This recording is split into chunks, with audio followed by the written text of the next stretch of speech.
Hello guys and gals, me Mudahar a lot is changing in the next week, okay? So again, I know that I've been talking a lot about this internet mass surveillance demon, but I made a video like a few days ago, where I was telling you your computer is in danger, right? You know what I mean? Like, hey, listen, we're at a point where computers are getting really expensive. There's a conspiracy that, hey, maybe the powers above us don't really want us owning all of our computers, right?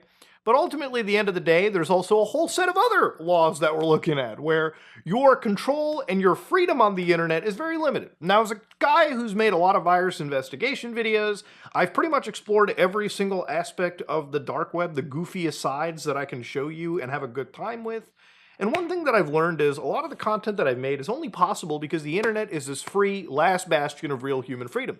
That's why I'm so fucking passionate about making sure it remains free and accessible in the future.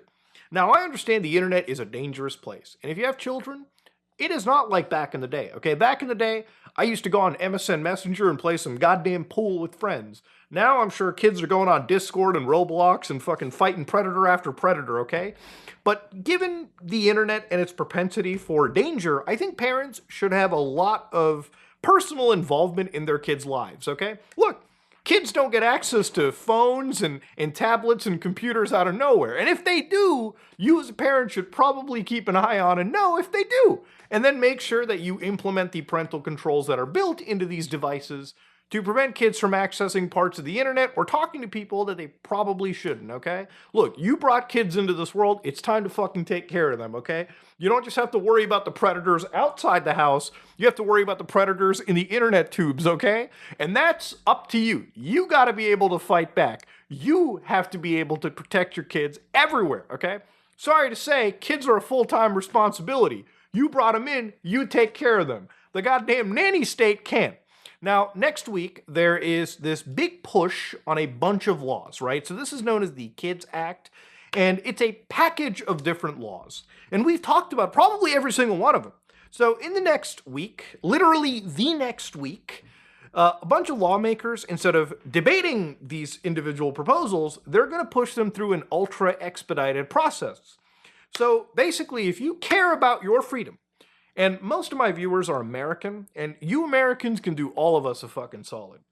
Go onto your own search engine, bonus points for that, or any search engine you trust, look up the representatives that live in your zip code, in your state, in your riding, and you know what? Look up their email, look up their phone number, and call them and tell them you don't like this poo-poo, okay? That's the best you can do. And here's the thing, people are like, oh, but that's not gonna do anything.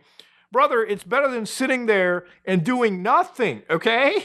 When I say fight back, I ain't saying get the fucking musket and run out on the horse and lay siege to everything you see. That would be against the terms of service. But I am saying use the power of democracy to make sure everything goes in your fucking favor. Maybe you can give it a try.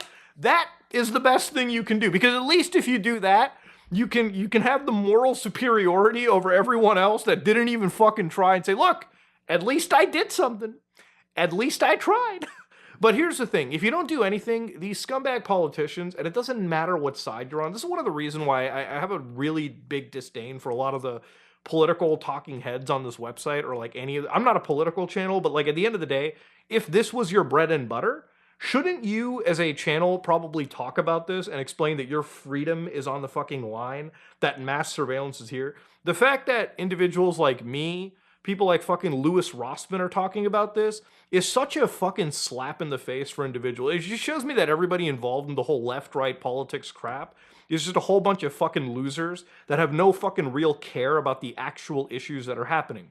These are scumbag politicians finding a way to push mass surveillance and the control of your free speech on the internet and putting it into actual real fucking danger. So anyways, let's just go over what's been going on. So the Kids Act, right? So I actually have the text over here. This is an act to protect children and teens online, empower parents, and strengthen families. I find it funny they mention empower parents. If you wanted to empower parents, you would teach them instead of becoming the fucking nanny state. You know what I mean? I feel like a lot of those political head channels, a lot of the guys on the right-wing side that are like, doesn't the UK, like, monitor your fucking speech? And, like, that meme where it's like, oh, you got a license for that, mate? Like the whole fucking, the whole meme stuff?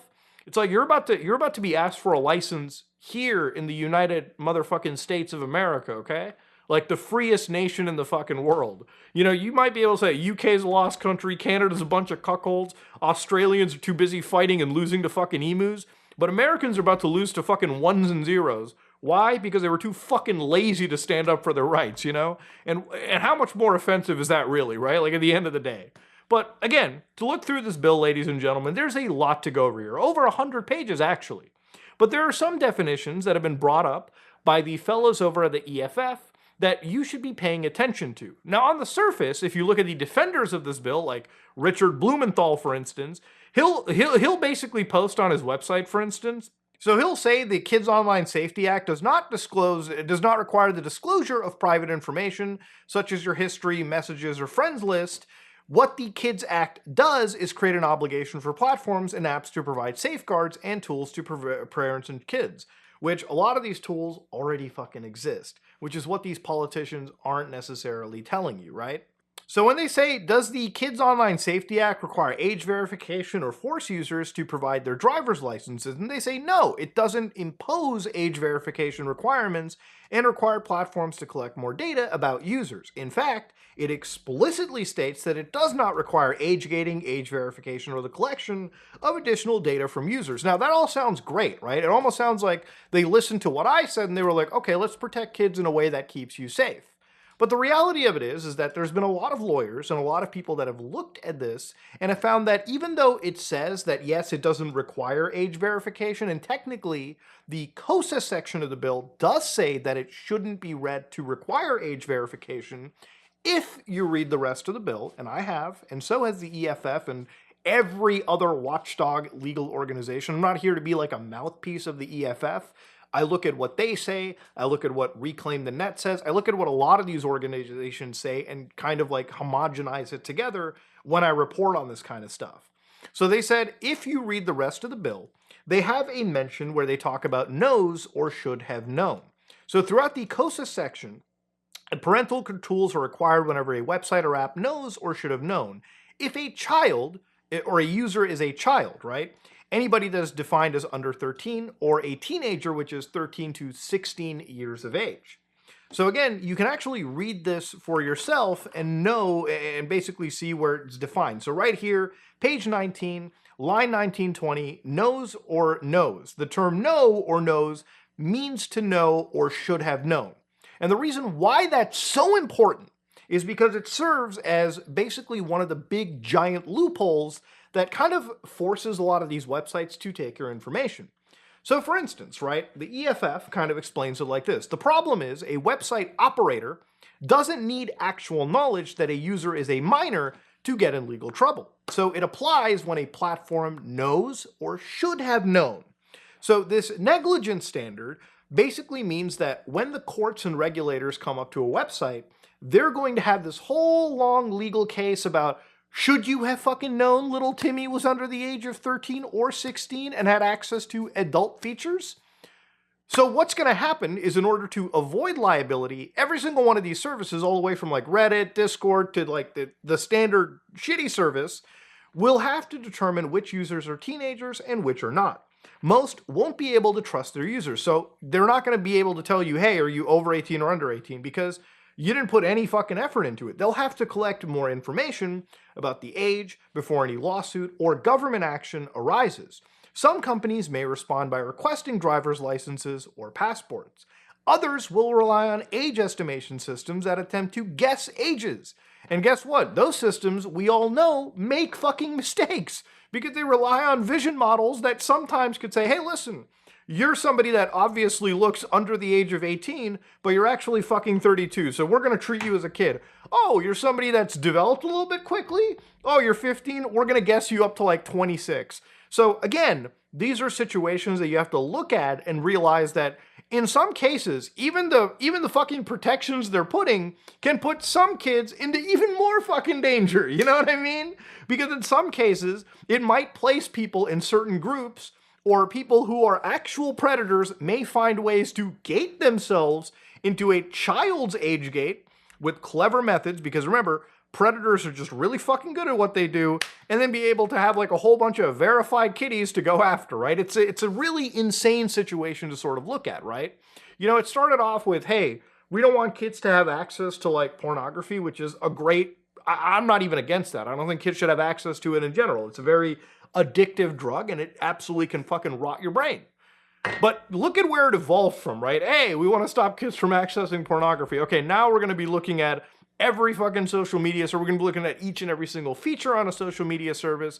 And now we might even be looking at things beyond social media services. Now, if we declare something to be unsuitable for minors, whatever the fuck that may be, we're going to be starting to like block everything there, right? So even in this case, when you look at section 213, where they talk about a provider of a covered platform shall establish, implement, maintain, or enforce reasonable policies, practices, and procedures that address the following harms to minors. So it talks of physical violence, the sexual exploitation, distribution, sale, or use of narcotic drugs, tobacco products, any financial harm caused by deceptive practices, and yada, yada, yada. And that may sound really good, but it also pushes extra moderation on topics that don't necessarily have anything to do with, again, selling drugs. Imagine if somebody's just talking about, you know, like a drug, or they're talking about anything related to gambling or alcohol, you know, in some ways where they might be talking about the safety of something, or they might be talking about, hey, listen, imagine if you're like a kid and you consumed a drug or something, right? And maybe you're scared to tell a fucking parent. Looking up information about the safety of what to do, you know, about that drug, or how to like avoid it or how to get rid of it from your system, that may be something that's also threatened as well too. And again, there's not because of these umbrella terms, a lot of this stuff may be pushed out of the system. So you might inadvertently push people into more dangerous situations or take away safe resources for them when they get into tricky situations, which happens in life, okay? That's just how it fucking works, right? The other reality of this too is that obviously they've been discussing things like AI chatbots. So again, when we're talking about kids having access to online AI services, which, you know, it seems like a pretty important aspect of human life nowadays, right? Especially if the government's been pushing this stuff as hard as they have and financially backing it, kids are ultimately going to be protected from it. But the only way to protect them is to basically make sure that everybody using these services is given the papers, please. So now we all have to have our identities attached to every single thing that we do, and every single thing that we post, and every single thing that we inquire about. That's where the real creepy shit is starting to come across, if you're really picking up what I'm putting down. So yeah, ultimately at the end of the day, one of the biggest issues is that loophole of do you know or should you have known? And ultimately, even if these laws straight up say, we don't require you to give us an ID, but you've basically made it where all these companies are going to be so fucked financially and in terms of liability that they're going to take our information anyways. And in some ways, a lot of these tech companies would probably enjoy it if they had to take our IDs and all this shit anyways. It helps them prove that each person is a real person that you can advertise to, and it also allows them to get more information on a user than they normally would anyways, which again, if you care about your fucking privacy and safety, you should probably give up the least amount of information you need to. Again, ask yourself if you're comfortable giving up your driver's license or any other fucking piece of information to every other site. And before somebody says, but Muda, when you buy a beer at the store, don't you have to show an ID anyways? Showing your ID to a fucking, you know, bartender or like somebody at a store once is a lot different than uploading it to a server, not knowing if it's going to be deleted or not, or if it's getting shared around with somebody. And you know damn well there's a difference right there. So let's not try to be bad faith about this argument in any capacity. So obviously there is a little bit more in the situation too. For instance, a lot of these like age verification measures are going to be designed in a way to prevent access for certain privacy features. For instance, a lot of children, or really any user to have access to things like direct messaging, for instance, will require you to provide an identification to prove that you're not a child. And ultimately, too, if you're using a service that doesn't necessarily have, encrypted end-to-end messaging, and you're also giving your ID up to them, well, that also opens up your entire, messages list to be grabbed, subpoenaed, and now that it has an ID attached to them, well, it's not even private anymore. If anything, it's so attached to you that it's not even funny. The other thing is also ephemeral messaging. So again, a feature where disappearing messages, like for anybody that doesn't know, a lot of text messaging services have disappearing messages. So you can send somebody a text and it will disappear from the server and, from what I understand, both people's devices. It's kind of like having a real conversation, right? Not everything you say to somebody is stored in some fucking server out there. A lot of times conversations do disappear. It's actually important for people who are journalists, people that are, fighting tyrannical governments, or people that just really care about their privacy, right? People that are talking about sensitive things. Well, that information gets locked down to people that are only willing to dox who they are to a lot of these scumbag social media services. So again, this is all the kind of stuff that you have to really fucking watch out for. And the reality of it is, listen, okay? I get it. This is a very tiring topic. And again, it might seem like a lot to fucking keep track of. But that's why I'm here, okay? That's why I talk about this stuff. Because again, you really have to parse through the bullshit to see, what is real and what isn't, what is hyperbole and what is actual fact. What is fact is that in order to protect the children, a lot of the politicians involved here have left some pretty gaping loopholes. And these loopholes I don't think are here for no reason. I think ultimately at the end of the day, for the tech companies, for a lot of people that enjoy watching every aspect of your life, they're deliberately left in so that when the stuff passes or when the stuff gets rammed through, because here's the thing, we've always rose awareness to this and it's always kind of stopped or been stalled. But there's a reason why a lot of these organizations are trying to push all of this stuff through very rapidly. It's alarming, it's scary, and unless you're constantly fucking vigilant of it, eventually, if this stuff passes, then you do not have a recourse. You do not hit the fucking undo button, okay? You might be able to take this stuff to the fucking Supreme Court and argue it and do whatever the fuck you want, but once it gets through the system for what it is, it's pretty much a done game at that point. And honestly, that's why we make these videos. So that we can educate you, that we can keep you alive, that we can keep you up to date here. And ultimately, at the end of the day, look, I think most people don't want this, but, we're living in a world where we're being gaslit into thinking this is all about protecting the children when it really isn't, okay? A lot of these politicians want you to fucking think it's about protecting your little kids, but in reality, it's about pushing the next wave of mass surveillance and the next wave of making sure that everybody on the internet, on any social media site, anywhere really, are just doxing themselves. So people who have treated the internet as the last bastion of real freedom finally don't have any of that freedom left anymore. And when you're looking at the government, right, remember, it doesn't matter, like I said, if you're left or right. At the end of the day, it ebbs and flows, right? You can have a fucking right-wing government and then you can have a left-wing government. But at the end, you want to have the ability to say your piece, speak your piece, and be able to act as a free agent and a free human being. When the internet turns into this pit of mass surveillance where every single person is monitored, well, nobody's really ever going to be able to speak their fucking mind.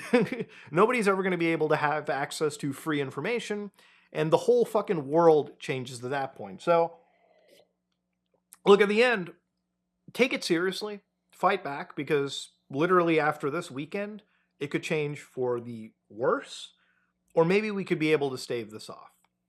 But you gotta be able to fucking, understand what we're getting into. You have to be able to fucking fight back. Simple as that. If you like what you saw, please like, comment, and subscribe. Dislike if you dislike it, I am out.